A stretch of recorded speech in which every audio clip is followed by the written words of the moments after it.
Sa kaugnay na balita, kasabay ng pagbubukang Kang Liwayway, kanina isang seremonya ang idinaos sa libingan ng mga bayani sa Fort Bonifacio. Ito'y bilang pagpupugay sa libu-libong veteranong nagbuwis ng buhay upang ipagsanggalang ang bansa noong ikalawang digmaang pandaigdig. May report si Cheska Aguiluz. Idiniwang ang sunrise ceremony sa libingan ng mga bayani sa Fort Bonifacio, Taguig City kaninang umaga bilang paghahanda sa Araw ng Kagitingan at Philippine Veterans Week sa susunod na linggo. Layunin ng seremonyang ito na alalahanin ang mga namayang veterans dahil sa serbisyo sa bayan sa pamamagitan ng pag-aalay ng mga bulaklak. Dinaluhan ito ng mga Girl Scouts at Boy Scouts of the Philippines, mga war veterans at mga estudyante. Sinimulan ito ng isang pangbungad na pananalita ni retired Colonel Francisco T. San Miguel, Executive Vice President ng Veterans Federation of the Philippines. Ito pong Philippine Veterans Week ito ay 44 na taon pagkatapos ng digmaan ng pandaigdig. Noong po nakilala mga veterano at ating po naman kinagagalak na tayo kinikilala na at inaalagaan na rin at pinararangalan ang mga nauna sa ating pupuntahan. Dumalo bilang panauhing pandangal si Lieutenant General Noel Cobalias, Commanding General ng Philippine Army, na naghayag ng kanyang saloobin ukol sa kagitingan ng mga Filipino war veterans. Pinatunayan po inyong mga veterano ang inyong wagas, tapat ang magiting na paglilingkod sa bayan.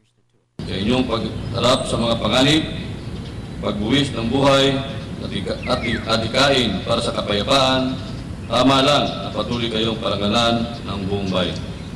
Ang veterano, sigla sa inspirasyon ng kabataan tungo sa tuwid na daan. Importante rin na malaman ng mga kabataan ang kahalagahan ng mga Filipino war veterans kaugnay sa pagpanatili nila ng seguridad ng bansa ilang dekada na ang nakalipas.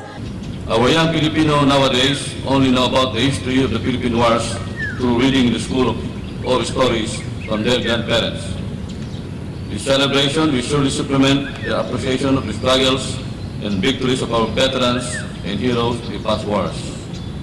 While this ceremony brings us back to the glorious days of the institution, it also gives our youth a deeper appreciation of our veterans' heroic deeds.